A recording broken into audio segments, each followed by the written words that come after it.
Suspense. Autolite and its 96,000 dealers present Mr. Robert Taylor in 4 Hours to Kill, a suspense play produced and edited by William Spear.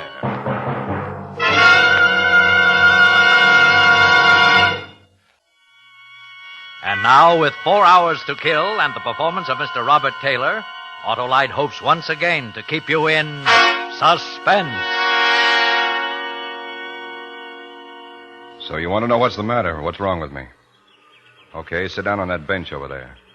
Make yourself comfortable, because this takes a while to tell, and I want to get it all off my chest. You know, now that it's over, I can look back and see everything in perspective. Clear back to the days when my brother Walter and I were kids in Vermont. And I can see now that my life's divided into two halves.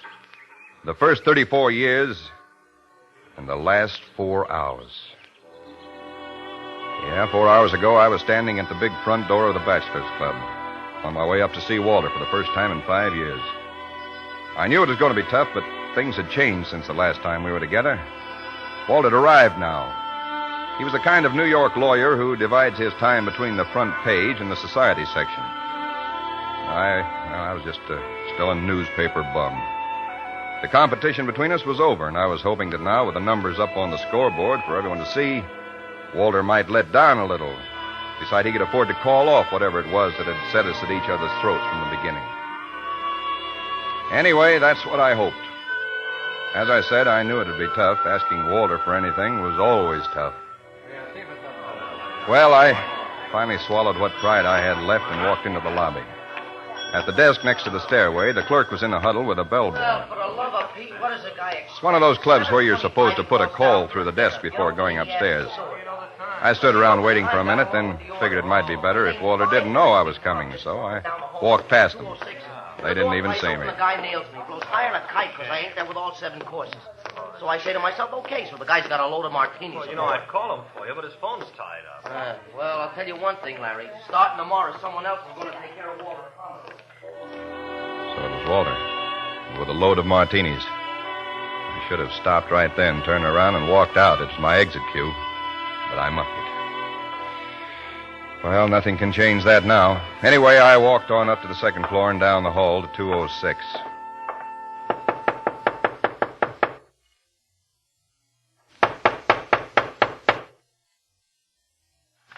Well, it's about time you got here.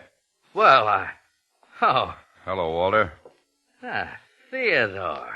That's right. Big brother Theodore. Well, come on in. You're just in time for dinner. The boy will be up in a minute. No, thanks, Walter. I haven't got too much time. Huh? You mean you're turning down a free meal? Oh, look, let's forget that stuff, shall we? We're grown up now. There's no point in... Sure. Now, sit down. No, I won't be too long. Huh? Tell me, Ted, how are things on the paper in Buffalo? Okay, I guess. I quit yesterday. Oh, you quit? Yeah. Not fired, you quit. That's what I said. So, now you're out of a job and you figure that Wait a minute, Walter. Let me tell you all of it. There's a guy I met in the service, Dan Allenby. He's down in Florida now, Fort Lauderdale. Look, here's a letter I got from him. Oh. He's buying a paper there, a little country sheet, 8 pages, twice a week. Uh-huh. He wants me to go in with him. It's nothing big, Walter, but it's the kind of thing I've been looking for years. We can do something down there. The place is growing. We can double the circulation in 6 months. Dan's got all kinds of ideas, and so have I. He says that... What's the matter? What's so funny? You. I don't get it. All right, how much, Ted? Well, the price was $10,000. I'll need half of it. $5,000. That's right. Same song, 82nd verse. I'm not begging, Walter. Oh, what is it, then? I'm asking you for a loan. I'll sign a note. Well, what about it? What happened to your pride, Ted? I thought we agreed to forget I all... didn't agree to anything. You've not only lost what pride you had, you haven't even got any good sense. Okay, Walter. That answers my question. It's good for a laugh, though. Big brother Theodore crawling up on his belly to... Shut up, Walter. $5,000. You thought I just... I said shut up. Over. Hey, let go of me. I've had all of you I'm going to take. You hear that, Walter? I've had all... Let go of me. Okay, Walter. Okay. You've had that coming for a long time, Walter. Yeah, you're right. I was stupid, thinking you'd... Well, get up. Come on, Walter, get up. I won't bother you anymore. Walter. Walter.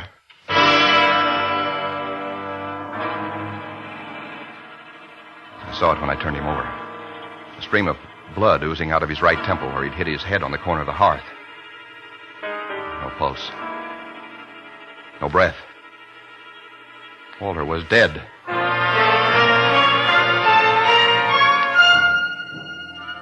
In a spot like that, you don't think. You move. No one knew I was in New York, and I was sure the clerk and the bellboy hadn't seen me cross the lobby. If I could get out without being spotted, I had a chance. I picked up the letters from Allenby, went to the door, and put my handkerchief over the knob. Turned back to give the room a last look before I left. That's when I saw it. The telephone receiver was off the hook.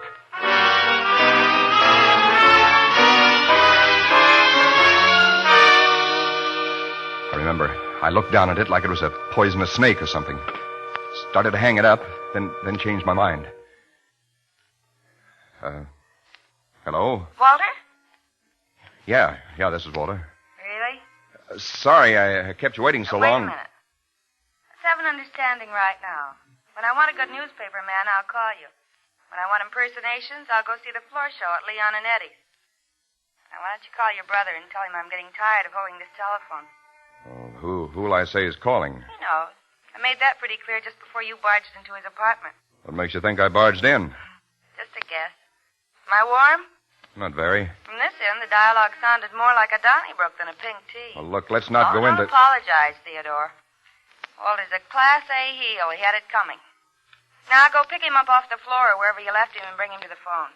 Well, he's out of the apartment right now. Why don't you just give me your name and number He and I'll... already has it. I gave it to him a year ago in a moment of weakness. Tell him I'll call him back in an hour or so when he's better able to talk. Hold it a minute. You dinner, Mr. Pomeroy? Listen, Walter won't be back till late tonight. You'd better call him at his office in the morning. You got that? Yes, but he wanted... Mr. Pomeroy?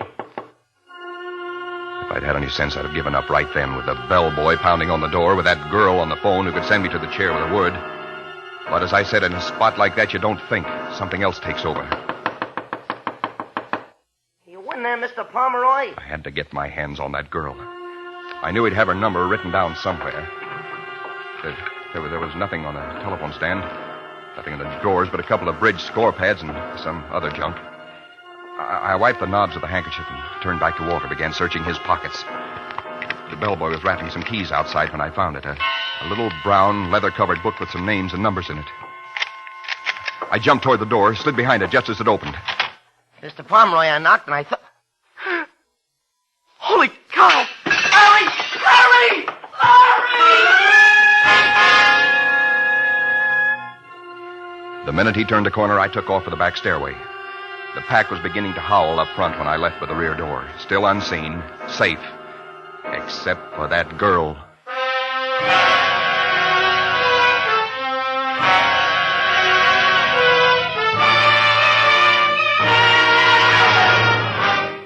Autolite is bringing you Mr. Robert Taylor in 4 Hours to Kill.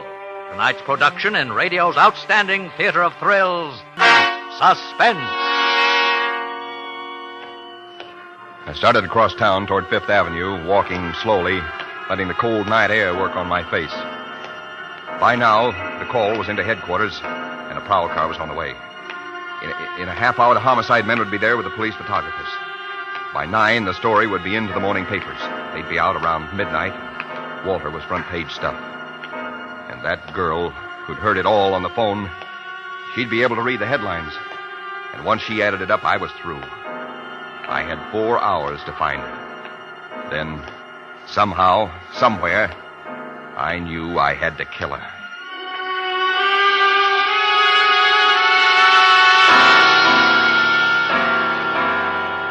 I found a phone booth in a Fifth Avenue drugstore and took out the memo book.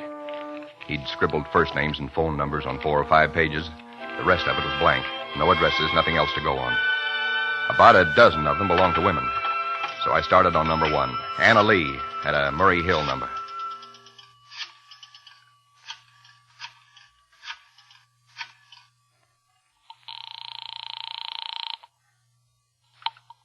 Hello? Is this Murray Hill 41121? That's right.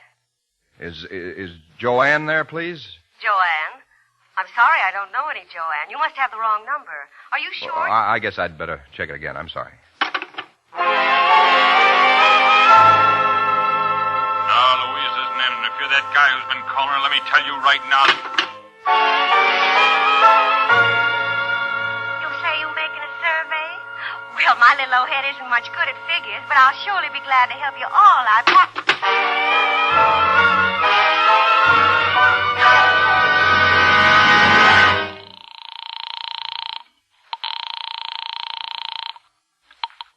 Hello. Is this Maxine? That's right. Who's this? Didn't I talk to you a little while ago? Who? Oh. Don't tell me it's Theodore. Make it Ted, will you? Oh, we're real friendly now. Well, I hope so. I see. And you make a habit of hanging up in people's faces? We were cut off, Angel, and you were so snide about giving me your name, I couldn't call you back. Mm-hmm.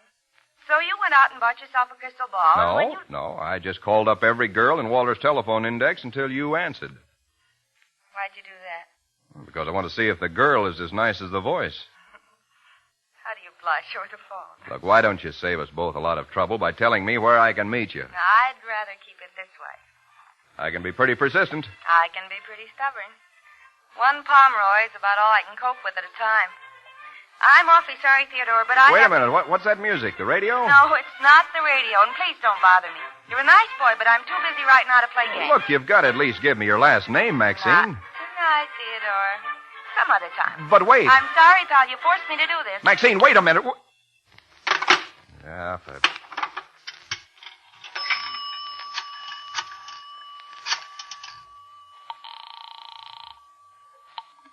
Information.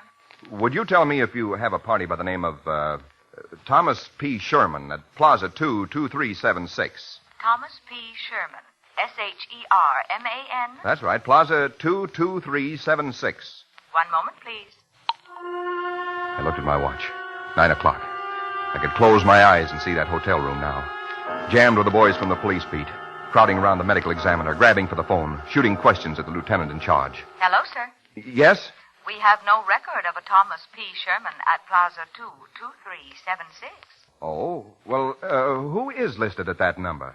I'm sorry, sir. We do not give that information. What about the address of the number? I'm sorry, sir. We do Look, not... I've got to have it, operator. It's very urgent. One moment. I'll connect you with the supervisor. No, skip it. I started to get panicky then. Got a lot of wild ideas about running, grabbing the next plane for anywhere. But I fought it down. I'd been a reporter long enough to know what happens to guys who run. I had to get that girl. I had to.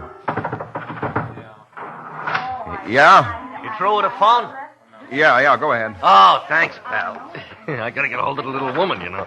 The more I explain to her now, the less I'll have to do when I do get home. Boy, they're sure going all out in that Legion parade, ain't they? Yeah.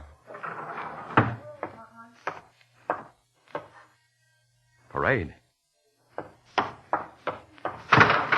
Excuse me. Yeah, sure. What's the matter? What was that you said about a parade?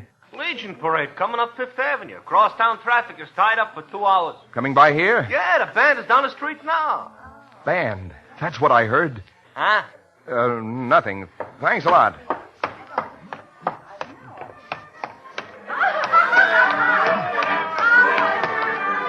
Crowds were lining the curbs outside. Down the avenue, somewhere around 78th Street, I could hear the band at the head of the parade, marching toward us. The same band I'd heard over her telephone, passing so close it almost covered her voice. She was on a low floor, next to the street, and the band had passed her at exactly 1 minute to 9. I remembered looking at my watch. I stood there and waited for the band. It was a wild idea, but I had a feeling if I figured it carefully, I could come pretty close. I walked the block with the band, then another one to make sure. It took them 1 minute and 20 seconds to cover a block. We hit 84th Street at 16 minutes and 20 seconds past 9. They'd covered exactly 13 blocks since they passed her telephone. That made it somewhere around 71st Street, on a ground floor. An apartment, maybe a residential hotel facing Central Park. I turned and started running back down Fifth Avenue. I was getting close, and there were still 2 hours before the morning papers hit the street.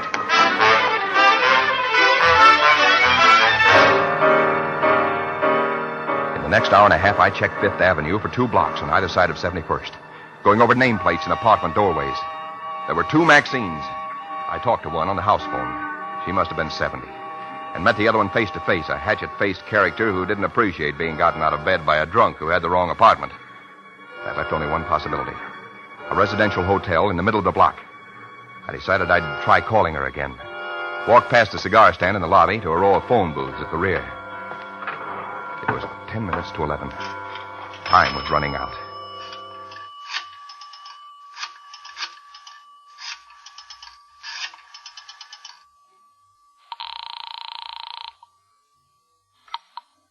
Hello. Hello, Maxine? Here we go again. What is it this time, Theodore? Well, I'm still trying to wear you down. Because you like my voice. Right. You think I'm charming. Practically irresistible. Right. And another thing. What? I think you live in the Grayson Arms on Fifth Avenue. Wrong. I live on the other side of town. Wait now. Be honest with me, Angel. Now, hold it a second, will you? She was lying. She knew what it was all about and was playing with me. The panic came back. I looked across the marble floor of the lobby toward the cigar stand. A customer was standing there. A girl had appeared behind the counter to wait on him. Then he left and another guy came in. My heart stopped. It was the distributor with a bundle of morning papers. Hi, Eddie. Hiya. About ready to fold? Mm-hmm. Leave him on the counter. Okay. Night. Night. My mind was paralyzed. It didn't sink in. Not even when I saw the girl turn away and pick up the phone. Now, let's see. Where were we, Theodore? You were stringing me along about living on the other side of town. Listen, Maxine, you've got to... Hello? Ted, are you there? Yeah. Sorry. Maxine, have you got the time? Oh, just a second. I saw the girl put down the phone, hold her watch up toward the light. 5 to 11. When are you through work? Right now. Wait. How'd you know I was working? Stay put for a minute and I'll tell you. Ted. Ted, what do you mean, stay put a minute? Hello. I'll be right with you, sir. Hang on, Ted. Yes, sir. Package of those, huh? Yes, sir. 18.25. Thanks. Anything else? That's up to you. Oh, now look. Wait a Ted. minute. I told you I was the persistent type. Why? You're Ted. Disappointed? Oh, not exactly. How did you find I was calling from the booth over there. But how did you find this place? My crystal ball. Oh, you ought to get yourself a booth at the county fair. You'd make a fortune. It's only a sideline. Do you really live across town? Worst-looking brownstone on 75th. But it's home. Good, then I can walk you home. Walter won't like this. He won't mind. Okay, Theodore, I'm whipped. Let me lock up and get my things. I'll be with you in a minute. I waited while she shut things down, threw a tweed coat over her shoulders, put a blue felt hat with a feather in it on the back of her head. The face matched the voice. Dark hair, wide-set blue eyes with laugh wrinkles at the corners. I wasn't thinking about that then. I was thinking what a break it was she lived across town on the other side of Central Park. Ted, Huh? mind if I mention something? No, go ahead. We're going the wrong way. Main path across the park's down there. Yeah, I know. I just don't want to meet any cops. The park's closed after nightfall, you know. You don't mind? No? I don't mind. At the last minute, she grabbed a paper off the pile, folded it, and stuck it in her pocket without looking at it. We turned into a dark byway. She moved closer and took my arm. The paper pressed against me like a hot branding iron in my side. My heart was pounding now. There was a choking lump in my throat. I hardly dared to talk. I'm sorry I gave you such a bad time tonight, Ted. Forget it. Guess I thought you'd be different. More like your brother. Why are we stopping? Why did you do it? What do you mean? You can let your hair down. Walter can't hear us. Why did I do what? You mean you do this every night? Huh? Call up strange women, tell them you've fallen in love with their voices? Oh. Well, let's not talk about that now. I don't get it, Ted. Look, I'll tell you later. Never mind. I just thought it was worth mentioning. Guess I was wrong. Night, Ted. I can make it the rest of the way alone. No, wait. I mean it. Let go of me. Shh. Quiet, Maxine. It's a cop. He'll hear us. I don't care. Hey! Anyone up there? I held her tight, my lips hard against hers. I heard the cop walk by on the main path 50 feet away. There in that dark byway, I could have done it. 10 seconds, maybe 20, and it'll be over. I'd be free. But I discovered something else. As I felt her respond, felt her arms tighten around me. I said it before, back in that room with Walter's body at my feet. I stopped thinking. Something else took over. I was like an animal, fighting for life, going on nerve and instinct. But there in that black pathway in the park, I began to think again, like a human being. And I knew that whatever it is that's born into a murderer wasn't in me. That, love her or hate her, I could no more murder this girl in cold blood than I could fly to the moon.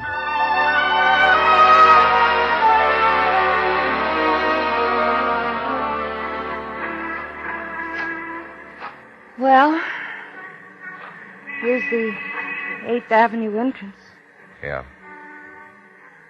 Why don't you tell me, Ted? Something's tearing you to pieces. I can see it. Okay. You've got a morning paper in your coat pocket. Take a look at it. Paper? What's that got to do Here, with... give it to me. Page 1. I knew it. Lawyer attacked in city apartment. Walter. Yeah. You ask me. Here it is. New York, January 18th. Bruised and bleeding after an attack by a mysterious visitor into his rooms at the Bachelor's Club early last night. Walter Pomeroy... Wait a minute. Go on. Walter Pomeroy, noted criminal lawyer, still refused to disclose the identity of his assailant. Dr. James Penrose, attending physician, said Pomeroy suffered a possible concussion from a severe blow on the head, but was otherwise progressing nicely and would be released from City Hospital in 24 hours. The attack came at... Good Lord. Severe blow on the head. Yeah, he fell. Listen, Maxine, this doesn't tell it all. There's something else. Then what is it? What is the matter? Okay. So you want to know what's the matter? What's wrong with me? Okay, sit down on that bench there. Make yourself comfortable because this takes a while to tell.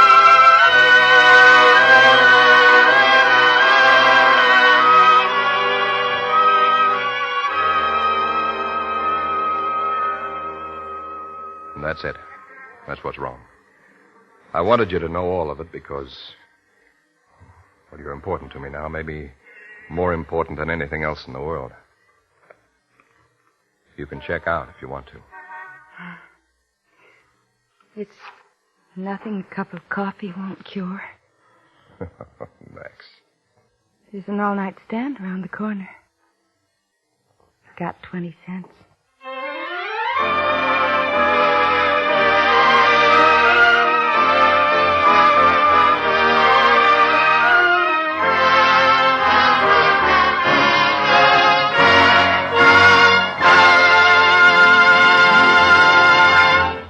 Suspense, presented by Autolite. Tonight's star, Robert Taylor. Next Thursday for Suspense, William Powell will be our star. The play is called The Escape of Lacey Abbott. And it is, as we say... A tale well calculated to keep you in suspense.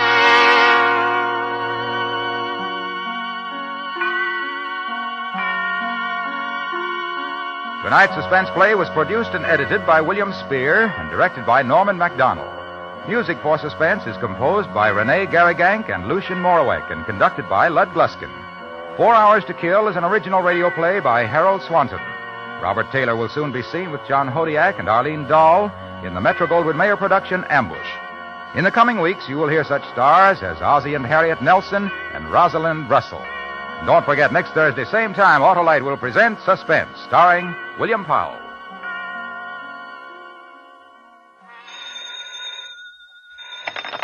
You can buy Autolite resistor or regular spark plugs, Autolite stay-full batteries, Autolite electrical parts at your neighborhood Autolite dealers. Switch to Autolite.